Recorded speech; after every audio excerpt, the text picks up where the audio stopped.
বন্যার অবস্থা এতটাই ভয়াবহ, আসলে আপনারা নিজ চোখে না দেখলে বুঝতে পারবেন না। তাই বলবো এই ভিডিওটিকে সম্পূর্ণ দেখার চেষ্টা করবেন। আর দেখেন কিভাবে মাটি কাটা শুরু হয়েছে বা জমি কাটা শুরু হয়েছে, পদ্মা নদী কীভাবে এই জমিগুলোকে নিয়ে চলে যাচ্ছে। এই গ্রামটা পুরোপুরিভাবেই প্রায় শেষ, প্রায় চলে আসছে কাটতে কাটতে শেষ মাথাতে। আর দেখেন যে এখানে খুবই সুন্দর একটা গ্রাম ছিল এবং খুবই একটা মনোরম ফুল বা দেখা যাচ্ছে যে খুবই একটা গ্রামীণ পরিবেশের একটা খুব সুন্দর গ্রাম ছিল। আর এই যে দেখেন এই বাঁধগুলো নির্মাণ করা হয়েছিল। আসসালামু আলাইকুম, কেমন আছেন সবাই? আশা করছি সবাই ভালো আছেন। আলহামদুলিল্লাহ আমরাও ভালো আছি আপনাদের দোয়া এবং ভালোবাসাই। তো আপনাদেরকে আজকে আমরা নিয়ে যাচ্ছি খুবই ডেঞ্জারফুল একটা নদী, যেটার নাম হচ্ছে যে পদ্মা নদী, যেটি অবস্থিত রয়েছে সীমান্ত এলাকাতে। আর সেই সীমান্ত এলাকার সেই পদ্মা নদীর বাঁধটি খুলে দেওয়া হয়েছে। তো আমরা এখন যে রাস্তাটি দিয়ে যাচ্ছি সেটির নাম হচ্ছে তত্ত্বপুর। আর এই তত্ত্বপুর কিন্তু খুবই বিখ্যাত একটি জায়গা, বা এই তত্ত্বপুর গ্রহণটি খুবই বিখ্যাত ছিল। তো আমরা এখন রয়েছি উজিরপুরের গ্রামে। উজিরপুরের মানুষেরা বা বিশেষ করে চাঁপাইনবাবগঞ্জ শিখগঞ্জ উপজেলার মানুষেরা বা চাঁপাইনবাবগঞ্জ জেলার মানুষেরা প্রচুর পরিমাণে গরু পালন করে থাকে, সেটা আপনারা নিশ্চয়ই দেখতে পাচ্ছেন আমাদের ভিডিওটির মাধ্যমে। তাই আপনাদেরকে বলবো আজকে বন্য পরিস্থিতি আপনাদেরকে জানানোর চেষ্টা করব। তো এই ভিডিওটিকে সম্পূর্ণ দেখার চেষ্টা করবেন হাতে সময় নিয়ে। এছাড়াও আজকে আপনাদেরকে দেখাবো যে 2001 থেকে 2003-04 সাল পর্যন্ত কিছু বাঁধ নির্মাণ করা হয়েছিল। সে বাঁধগুলোর কথা আপনাদেরকে জানানোর চেষ্টা করব এবং সে বাঁধগুলো আমাদের এই ভিডিওটির মাধ্যমে আপনাদের সামনে তুলে ধরব। এবং সে বাঁধগুলো কি আদতেই আমাদের চাঁপাইনবাবগঞ্জ জেলার মানুষের জন্য হেল্পফুল ছিল না ডেঞ্জারফুল ছিল, সেটাও আপনাদেরকে আমরা জানানোর চেষ্টা করব। তাই আপনাদেরকে আমরা রিকোয়েস্ট করব যে এই ভিডিওটি দেখবেন। এছাড়াও আরেকটা গ্রাম রয়েছে যেটা হচ্ছে যে চর এলাকা বা 10 রসিয়া, তাছাড়া চর কদমতলা, এই জায়গাগুলো কিন্তু পুরোপুরিভাবে তলিয়ে গেছে। তো আমাদের ভিডিওটিকে সম্পূর্ণ দেখার চেষ্টা করবেন যদি হাতে সময় থাকে। তো আমরা এখন চলে আসছি দক্ষিণ উজিরপুরে। তো দক্ষিণ উজিরপুর দিয়ে আমরা যাচ্ছি মূলত বগলাউড়ির গ্রামটিতে, যে গ্রামটি কেটে যাচ্ছে পদ্মা নদীতে কেটে নিয়ে যাচ্ছে। আর বগলাউড়ির গ্রামটি থেকে হচ্ছে যে পদ্মা নদীর যে ইন্ডিয়ার বাঁধটি রয়েছে সেটি হচ্ছে বগলাউড়ি থেকে 7 থেকে 8 কিলোমিটার ডিস্টেন্সে। আর এখানে দেখেন বন্যার কারণে এই যে নৌকাগুলোকে এরা রেডি করতেছে, কারণ এই নৌকাগুলো দিয়ে বৈধ অবৈধ সব কাজই করা হয়। সব কিছু জানতে পারবেন আমাদের ভিডিওটির মাধ্যমে। তো আমরা এখন রয়েছি বেড়িবাঁধের উপরে। এই বেড়িবাঁধটি কি সেটাও জানতে পারবেন, আর এই বেড়িবাঁধটি কখন নির্মাণ করা হয়েছিল আর এই বেড়িবাঁধটি কেনই বা নির্মাণ করা হয়েছিল সেটিও জানতে পারবেন। তো আপনারা দেখছেন যে আমাদের যখন এই বেড়িবাঁধ বা উজিরপুর গ্রামগুলো বিশেষ করে দেখা যাচ্ছে যে আমরা যখন দিয়ার এলাকাতে চলে আসি, আমরা এদেরকে দিয়ার এলাকা বলি বা দিয়ারের মানুষ বলি। তো আমরা যখন বিশেষ করে দিয়ার এলাকার গ্রামগুলোতে ঢুকে যাই তখন শুধু আমাদেরকে গরু এবং গরুর সম্মুখীন হইতে হয়। তো এখনও হচ্ছি, যেটা আপনারা আমাদের এই ভিডিওটির মাধ্যমে দেখতে পাচ্ছেন বা আপনাদেরকে আসলে আমরা দেখানোর চেষ্টা করতেছি। তো এই বেড়িবাঁধটি কেন নির্মাণ করা হয়েছিল সেটাও আপনাদেরকে বলবো। আর এখানে দেখেন শুধু যে এখানে গরু আছে তা না, এখানে কিন্তু পাট শিল্পের জন্য এই চাঁপাইনবাবগঞ্জ বা শিখগঞ্জ খুবই বিখ্যাত। আর এই চাঁপাইনবাবগঞ্জে কিন্তু পাট শিল্পটাও অনেক রয়েছে, কিন্তু পাটের ন্যায্য দাম না পাওয়ার কারণে এই পাট শিল্পটা শেষ হয়ে যাচ্ছে দিন দিন। তো যাই হোক, ইনশাল্লাহ আমাদের দেশ রিকভার করে আমাদের দেশ এগিয়ে যাবে, এটাই আমরা দোয়া করি বা প্রার্থনা করি। তো এখন দেখেন আমরা চলে আসছি একদম সেই বগলাউড়ির গ্রামে, যেটি হচ্ছে একদম সীমান্ত এলাকাতে, আর যে গ্রামটি মূলত কেটে যাচ্ছে। তো এই গ্রামটি কিন্তু যে আজকে কাটছে এমন না, প্রতি বছরেই প্রায় কম বেশি করে এই গ্রামটি কাটে।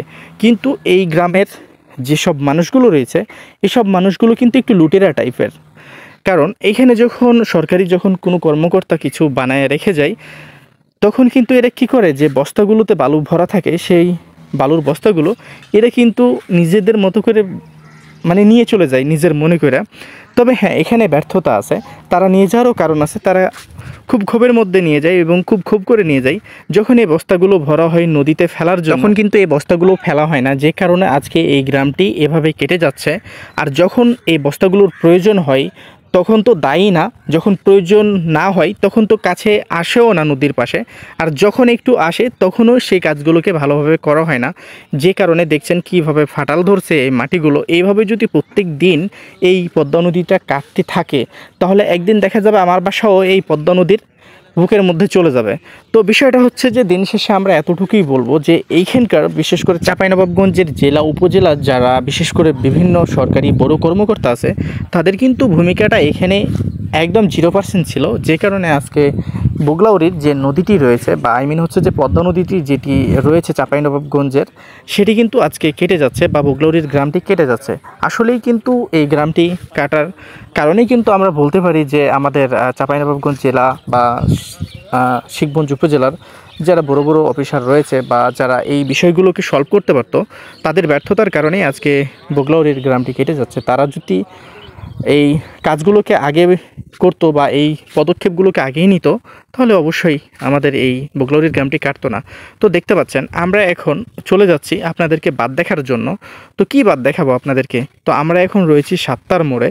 এই জায়গাটির নাম হচ্ছে সাত্তার মোড়, আর এই সাত্তার মোড় দিয়ে আমরা বেড়িবাঁধ ধরে যাচ্ছি আপনাদেরকে 3 নম্বর বেড়িবাঁধ বা 3 নম্বর ইস্পারে নেওয়ার জন্য বা দেখানোর জন্য, বিশেষ করে আপনাদেরকে নিয়ে যাচ্ছি দেখানোর জন্য। তো এই বেড়িবাঁধটি কেন নির্মাণ করা হয়েছে?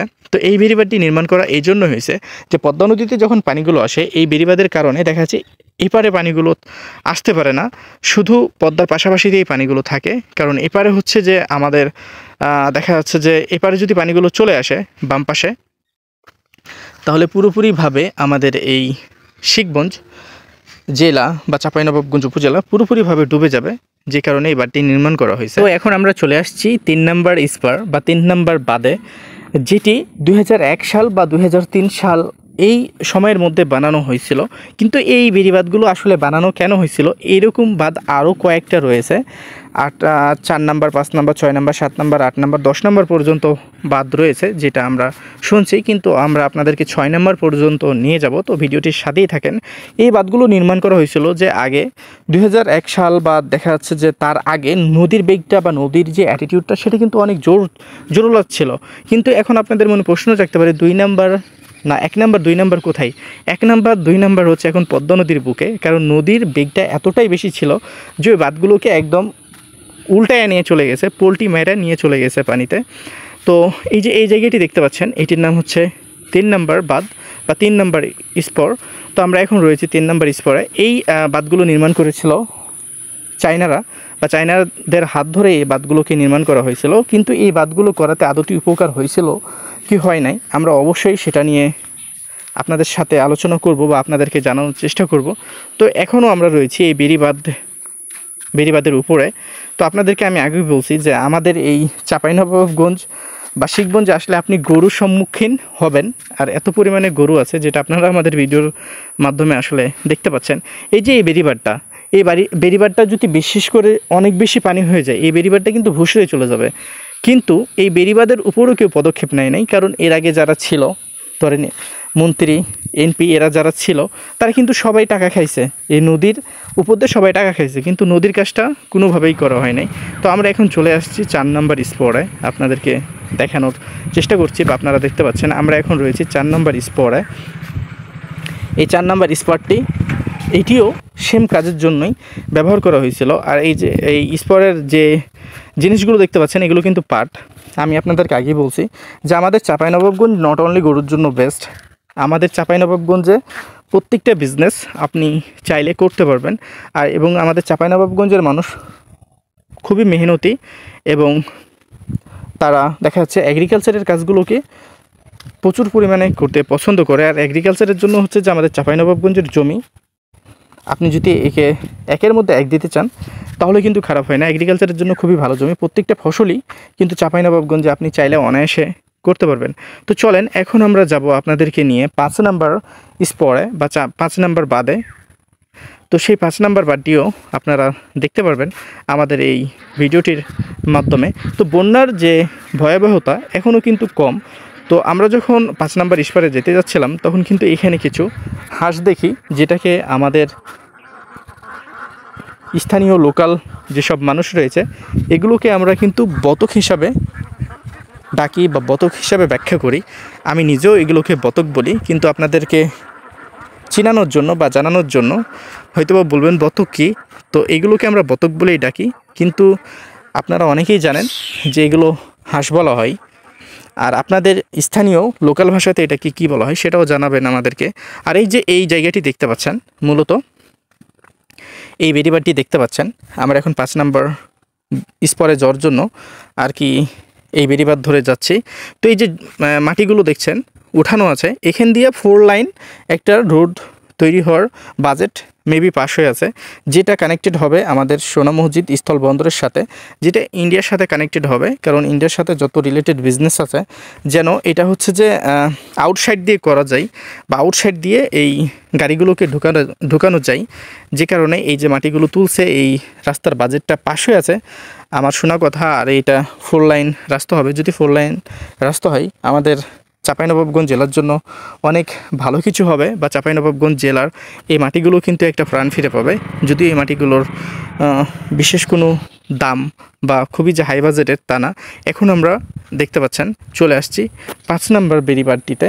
আমরা এটাকে বেড়িবাঁধ বলে থাকি বা স্পার বলে থাকি। তো আমাদের স্থানীয় যারা মানুষ রয়েছে তারা কিন্তু এটিকে বেড়িবাঁধ বলে, যদিও এটি বাঁধ, এটাকে আমরা বেড়িবাঁধ বলে থাকি। তো এখানে দেখছেন যে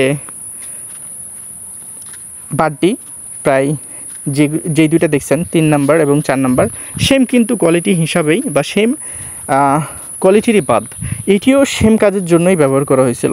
কারণ যখন 1 নাম্বার চলে যায়, 2 নাম্বার যখন নদীর মধ্যে চলে যায়, 1 নাম্বার নদীর মধ্যে চলে যায়, তখন কিন্তু ছিল 3 নাম্বার 4 নাম্বার ভরসা, যে 3 নাম্বারের মানুষগুলো কাটবে না, আবার 3 নাম্বার যদি ভেসে যায় তাহলে 4 নাম্বারের পরের যে মানুষগুলো রয়েছে সেই জমিগুলো কাটবে না বা সেই মানুষগুলোর বাড়িঘর কাটবে না, এরকম প্রসেসেই বা এরকম মেন্টালিটি নিয়েই এই বাঁধগুলো তৈরি করা হয়েছিল। কিন্তু এই বাঁধগুলো আদতে আমাদের জন্য উপকার ছিল কি ছিল না, আমরা অবশ্যই এই বিষয় নিয়ে আপনাদেরকে জানাবো।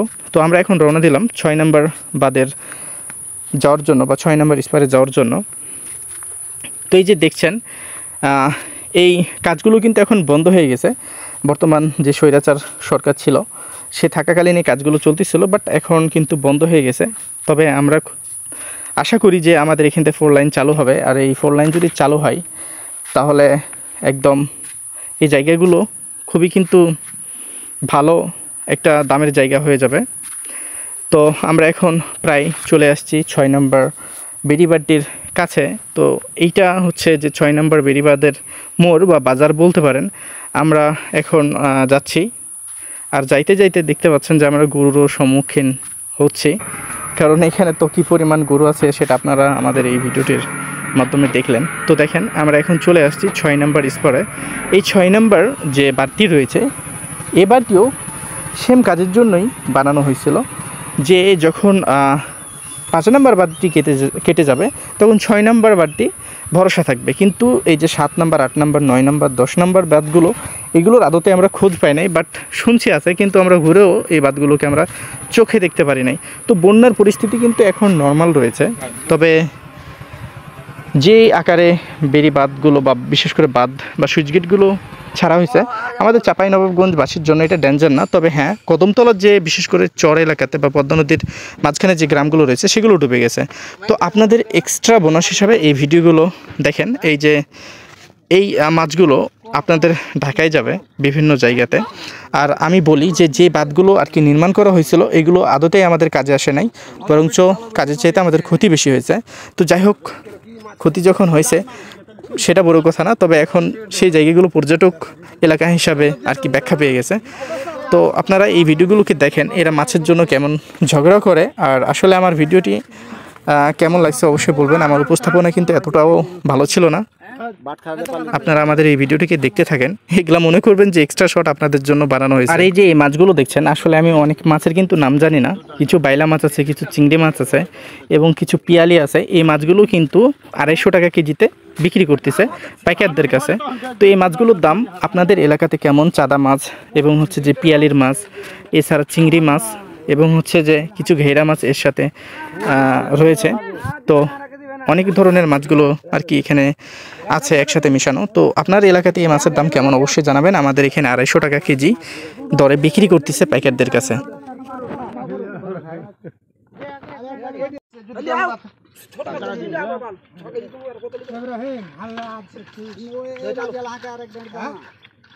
হ্যালো একসাথে अच्छा और वो कागजा को टेजे कागजा হ্যাঁ কম লাও हम चार कर ले ले जी उस तो ভালো আছে চাঁদি চুল परवती भाई अच्छा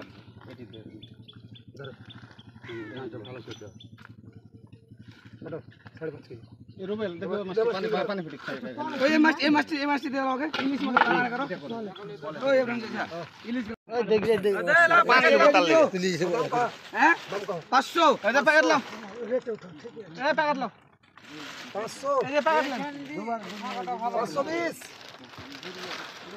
देखो देखो हर बोरे पे टोटली ताल ले गली ना दो तो खान भरे আল্লাহ দুনিয়াতে পানি লিয়ে কোন গিয়ে না ए सामने पानी निकलो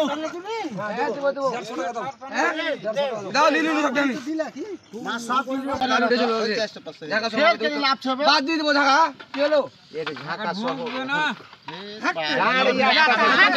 পুরা থাকে যদি কোয়া যাবে টান মস্ত টান টান লাগে জমা যাতে বলে হ্যাঁ বলে দেব বাট ফেরত যাবো বসে এমনি গানা হে চা খাবা আরে মাপে একটু বেশি হয়ে যায় কমে যায় আমি ওই দে চল এই তো কইছি 3 কেজি যখন দাঁড়িয়ে উঠে চল না কি বেটা কি আছে ভুল হয়েছে হয়তো হয়ে পারে ঢাকা হয়তো আর এটা কইও না হয়তো পারে ভুল হবে না এটা সফারি না না সফারি না তোমার ওটা আমি বার করেছি না দুধ তো কমেছে কে ওটা দেখ কি করা যায় হটাও না যেটা হটাও না এক দাঁড়ি কয় কেজি এক দাঁড়ির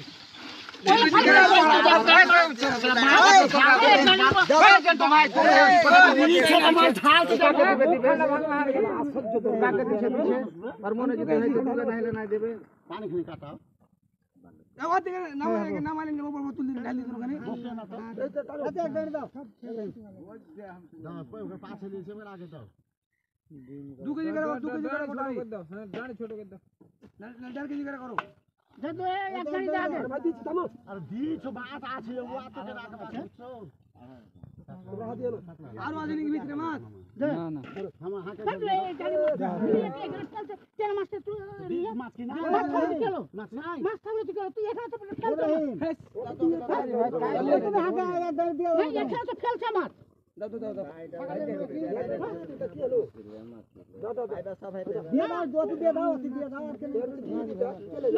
एखा तो खेल छ কোন যে পাছে লিনো দেখে হাকে আগে দিও তোমাকে দি দিয়ে দি উল্লি আইসতে তো দেখ দে বড় তো আইসতা ফটো কুকুর এনে দাও তো দাও দাও ছেলা মার তো 100 গ্রাম তিনটা তো হয় হ্যাঁ না 14 নির বেটা তিনটা তো 100 হবে না 100 গ্রাম মাছ কম দিছি বার তো কপে ফেল দিব মাছলি হইছে না ওদেরই চর মাছ হচ্ছে হেভি জারওয়াতি কোনটা থেকে এখানে হাজির হলি রে জারওয়াতি